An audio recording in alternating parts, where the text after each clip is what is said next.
Hello అండి, అందరికీ నమస్తే. Welcome back to our channel home making ముచ్చట్లు. ఎలా ఉన్నారు? అందరూ బాగున్నారా? నేను కూడా బాగున్నాను. ఈరోజు అయితే మరొక మంచి యూస్ఫుల్ వీడియోతో మీ ముందుకైతే వచ్చేసాను. ఇంక ఇది వచ్చేసరికి సాయంత్రం అనమాట.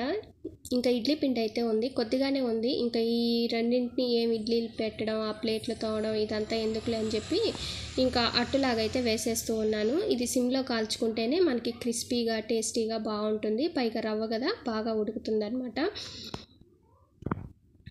టేస్ట్ కూడా బాగుంటుంది. ఇడ్లీ కన్నా కూడా, అంటే ఇడ్లీ ఇష్టపడిన వాళ్ళకి ఈ విధంగా చేసుకున్నా సరే చాలా బాగుంటుంది. కాకపోతే ఇది కొంచెం టైం టేకెన్ కదా, అక్కడే ఉండాలి, మాడుతుందో లేదో చూసుకుంటూ తిప్పుతూ ఉండాలి. అదే ఇడ్లీ అయితే పెట్టేసి మన వర్క్ అయితే చేసుకోవచ్చు. కానీ ఒక్కొక్కసారి నచ్చినవి చేసుకోవాలంటే ఇలా కూడా ఉండాలి కదా. టైం అయినా పర్లేదు కానీ ఇష్టంగా చేసుకుంటే బాగుంటుంది. ఇంకా ఇక్కడ ఇడ్లీ పొడి అందులో నెయ్యి వేసి సర్వ్ చేశాను అనమాట. ఇంక ఇక్కడ వచ్చేసరికి ఈ పూలు అయితే పెట్టాను కదా, ఇవైతే బాగా విచ్చుకున్నాయి. చాలా బాగుంది కదా, మనకి ప్లాస్టిక్ ఫ్లవర్ వాజ్ ఎలా ఉంటుందో అలా ఉందన్నమాట. ఇంకా ఇక్కడైతే బ్యాక్ సైడ్ నెమలి ఫ్రేమ్ ఉంది కదా, అది కొంచెం డిస్టర్బెన్స్గా కనిపించింది. అంటే దీన్ని డామినేట్ చేస్తుంది సేమ్ కలర్గా. ఇది అంత ఎలివెంట్గా కనిపించలేదు అని చెప్పి దాన్ని అయితే తీసేసి ఇలా పెట్టాను అనమాట. ఈ విధంగా ₹1 ఖర్చు లేకుండా మనం మన ఇంటిని నీట్గా అందంగా ఆర్గనైజ్ చేసుకోవచ్చు అనమాట. వేస్ట్ బాటిల్స్, తర్వాత ఎలాగో మనకి ఫ్లవర్స్ మొక్కలు చిన్నవి ఉంటాయి కదా, వాటిని కట్ చేసి పెట్టుకోవచ్చు. ఇంక ఇక్కడ వచ్చేసరికి మనకి శారీస్కి అట్టపెట్టలు వస్తాయి కదా, వాటికి బ్యాక్ సైడ్ ఈ విధంగా గోల్డ్ కలర్ కానీ సిల్వర్ కలర్ కానీ ఇలా షైనీగా అయితే వస్తూ ఉంటుంది. ఇలా పడేసే కంటే కూడా మనకి ఈ విధంగా క్రాఫ్ట్స్ లాగా చేసుకుంటే ఇంట్లో పెట్టుకుంటే చాలా అందంగా ఉంటాయి. పైగా మనం డబ్బులు పెట్టి కొన్నా కూడా ఇలాంటివి అయితే దొరకవు. ఒకవేళ దొరికినా కూడా మనకి మనం చేసుకున్న అంత సాటిస్ఫాక్షన్ అయితే ఉండదన్నమాట. మనం వీటిని కావాల్సినన్ని రోజులు వాడుకొని తర్వాత పడేసినా కూడా మనకి ఎటువంటి బాధ అనిపించదు. ఎందుకంటే దాని మీద మనం ఎటువంటి మనీ ఇన్వెస్ట్ చేయలేదు కాబట్టి. పైగా కొన్న వాటికి ఒక్కొక్కసారి మనం నచ్చకపోవచ్చు అనమాట. మనం నచ్చిన డిజైన్ ఉంటే కలర్ ఉంటే డిజైన్ ఉండవు. మనం చేసుకుంటే ఇలా బాగుంటుంది కదా. ఇంక ఇక్కడ వచ్చేసరికి హ్యాంగింగ్ లాగా చేద్దామని చెప్పి దీన్ని చిన్న చిన్న బాక్సెస్ లాగా కట్ చేసుకున్నాము. ఒక సైడ్ అంటే ఒక థ్రెడ్కి ఒక సైడ్ అంటించామనుకోండి, ఇది గాలి కొంచెం అటు ఇటు కదులుతూ ఉంటుంది కదా, అలా కదిలినప్పుడు బ్యాక్ సైడ్ మనకి దారము వేరే కలర్గా కనిపిస్తుంది. అందుకని చెప్పి రెండు సైడ్లు కూడా ఇదే ఒకదాని మీద ఒకటి పెట్టి మిడిల్లో థ్రెడ్ పెట్టి అంటించేసేయాలి. అప్పుడు గాలికి అటు ఇటు తిరిగినా కూడా మనకి ఎటు తిరిగినా ఇదే కలర్ కనిపిస్తుంది, ఇదే డిజైన్ కనిపిస్తుంది. తర్వాత ఇంత షైనీగానే ఉంటుంది. మామూలుగా మనకి వేరే కలర్స్ అలా అయితే ఇంత షైనీగా అనిపించవు అనమాట. ఇలా సిల్వర్ కానీ గోల్డ్ కానీ కనిపిస్తే మనకి ఏంటంటే మిర్రర్స్ లాగా లైటింగ్కి ఇంకా చాలా బాగా మెరుస్తున్నట్టు కనిపిస్తాయి. దీంట్లో బోల్డ్ అన్నీ చేసుకోవచ్చు. ప్రెజెంట్ అయితే నేనైతే 2 రకాలైతే మీతో షేర్ చేస్తూ ఉన్నాను. ఇవి వచ్చేసరికి మా పిల్లలకి ఇలాంటివి చేయడం కొంచెం ఇంట్రెస్ట్, అందుకని చెప్పి వాళ్ళకి దగ్గరుండి అయితే నేనైతే చేపిస్తూ ఉంటాను. వాళ్ళు కూడా నేర్చుకున్నట్టు ఉంటుంది, టైం పాస్ అవుతుంది కదా హాలిడేస్లో అని చెప్పి. ఇంకా పెద్ద పెద్ద మిర్రర్స్ లాగా ఉన్నాయి కదా, ఇవి దూరం నుంచి చూస్తే ఇది లెంత్ ఎక్కువగా ఉంది. మిడిల్లో కూడా స్టోన్స్ అయినా అంటించుకోవచ్చు. ఇంకా దానికోసం మరలా కొనడం, వాటి కోసం ఇప్పుడైతే ఇంట్లో లేవు, మరలా వెళ్ళి తెచ్చుకోవడం ఇదంతా ఎందుకు అని చెప్పి వాటినే చిన్నవిగా కట్ చేసి, అంటే చిన్న మిర్రర్స్ లాగా స్క్వేర్లో కట్ చేసి రౌండ్ అయినా కట్ చేసుకోవచ్చు. కాకపోతే ఒక్కొక్కసారి రౌండ్ అనేది నీట్గా రాకపోవచ్చు. ఏదైనా సరే ఫస్ట్ మనం పెన్తో కానీ పెన్సిల్తో కానీ గీసుకున్న తర్వాతే కట్ చేసుకోవాలి. అప్పుడే మనం పర్ఫెక్ట్ షేప్ అనేది వస్తుంది. ఇక్కడ రౌండ్వి కాకుండా నేను అన్ని స్క్వేర్యే కాబట్టి మిడిల్లో రౌండ్ పెడితే బాగాలేదు. అందుకని ఆ చిన్న మిర్రర్స్ లాంటివి కూడా చిన్న స్క్వేర్ షేప్లో కట్ చేసి ఇలా అయితే అంటించేసాం అనమాట. 2 వైపులా వచ్చేలాగా, కింద ఒక పేపర్ పైన ఒక పేపర్, మిడిల్లో వచ్చేసి రెడ్ కలర్ది ఇలా ట్రెడిషనల్గా ముగ్గులాగా ఉంటే దాన్ని కూడా కట్ చేసి అయితే పెట్టేసాము.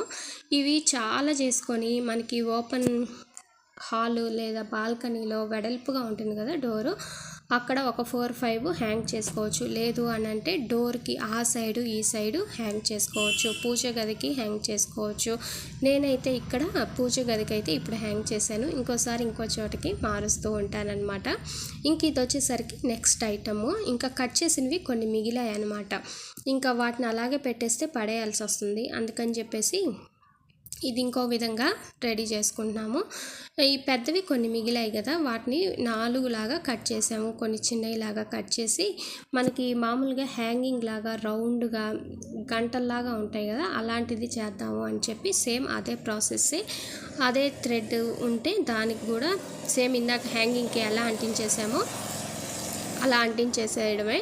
కాకపోతే అవి వాల్కి హ్యాంగ్ చేస్తాము అంటే ఆ సైడ్ ఈ సైడ్ ఇవేంటంటే మధ్యలో రౌండ్గా వస్తాయి అన్నమాట. అంతే, ఇంకా చేసేదంతా కూడా ఒక్కటే ప్రాసెస్, ఎప్పుడు కూడా ఒకేలాగా ఉంటుంది కానీ మనకి డిజైన్స్ అనేవి మార్చుకుంటే సరిపోతుంది.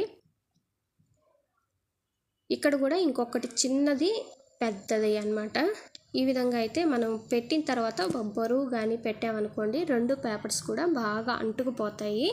లేదు అంటే అంచులు అంటే మిడిల్లో థ్రెడ్ ఉంది కదా, కొంచెం తేడా అయితే వస్తుంది. అందుకని చివర ఏంటంటే అందుకని బరువు పెడుతూ వేసామనుకోండి బాగా అంటుకుపోతాయి. మనకి ఈ విధంగా ఒక అట్టపెట్టెలో ఎలాగో రౌండ్గా కట్ చేసుకొని దానికి పిన్నులు వేసేసుకోవాలి. ఆ తర్వాత మనం ఈ చేసుకున్నవన్నీ కూడా 4 కానీ 5 కానీ చుట్టూ అయితే పెట్టేసుకోవడమే. ఇక్కడ ఏంటంటే అది పిన్ వేసాం కదా, మిడిల్లో నుంచి జారిపోతుంది అనమాట దారము.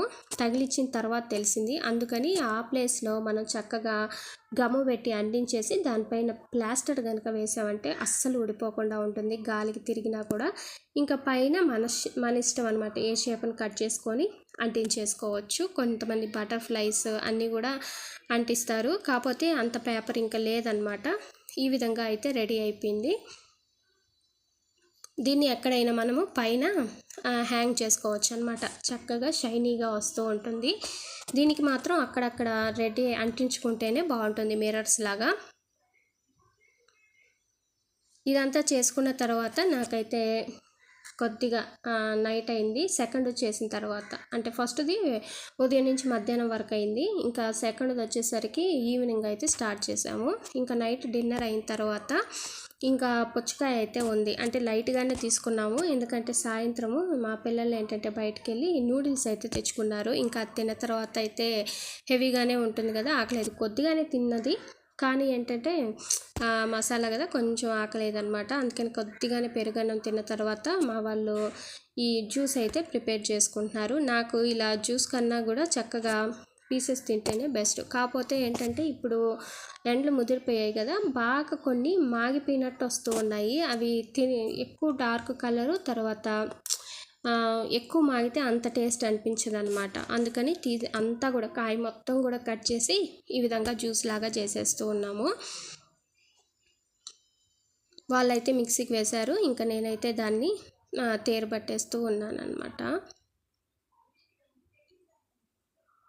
దీన్ని కొద్దిసేపు ఐస్ క్యూబ్స్ వేస్తే ఏంటంటే మనకి వాటర్ యాడ్ చేసినట్టే కదా, స్వీట్నెస్ అనేది తగ్గుతుంది. మళ్ళీ షుగర్ యాడ్ చేయడం ఇదంతా ఎందుకని ఇంకా ఏం లేకుండా షుగర్ కూడా యాడ్ చేయకుండా జస్ట్ జ్యూస్ మాత్రమే తీసుకొని కాసేపు ఫ్రిడ్జ్లో పెట్టేసుకున్న తర్వాత ఇంకా జ్యూస్ అయితే తాగేసేయడమే.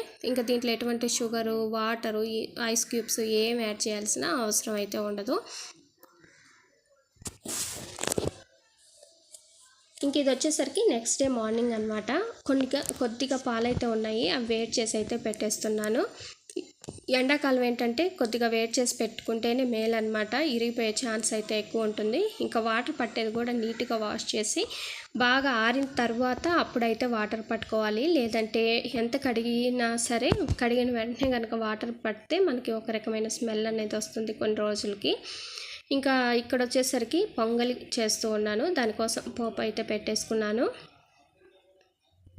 పొంగల్ ఏంటంటే కొద్దిగా వేడిగా తింటేనే బాగుంటుంది, పైగా ఎక్కువ కూడా తినలేము దోశల్లాగా, అందుకని తక్కువ క్వాంటిటీలోనే చేస్తాను. ఈ కొంచెం అయితే మాకైతే కరెక్ట్గా సరిపోతుంది. ఇంకొద్దిగా ఎక్కువైనా అది వేస్ట్ అయిపోయినట్టే, ఇంకెవరం తినో.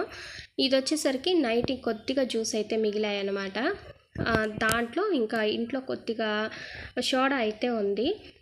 ఇంకా ఎక్కువ మనం సోడాని మూత తీసి పెట్టేసామనుకోండి, ఒక 2 days వరకు గ్యాస్ లాగా ఉంటుంది, కానీ ఆ తర్వాత అంతగా పవర్ అయితే ఉండదన్నమాట గ్యాస్. అందుకని దీన్ని ఆ జ్యూస్లో కలిపేసి తాగేసాము. ఇలా కూడా చాలా బాగుందన్నమాట.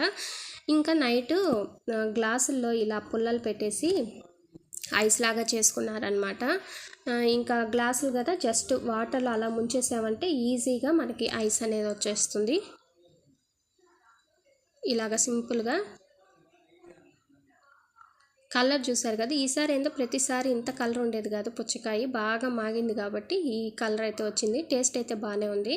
మనకి మిడిల్లో పుల్ల అనేది నిలబడాలంటే పేపర్ కానీ సిల్వర్ కాయిల్ కానీ ఇలా పెట్టేసామంటే ఆ పుల్ల అనేది స్ట్రైట్గా నిలబడుతుంది. అదండి ఇవాల్టి వీడియో నచ్చితే లైక్ చేయండి. ఇంకో మంచి వీడియోతో మళ్ళీ కలుద్దాము. Thank you for watching.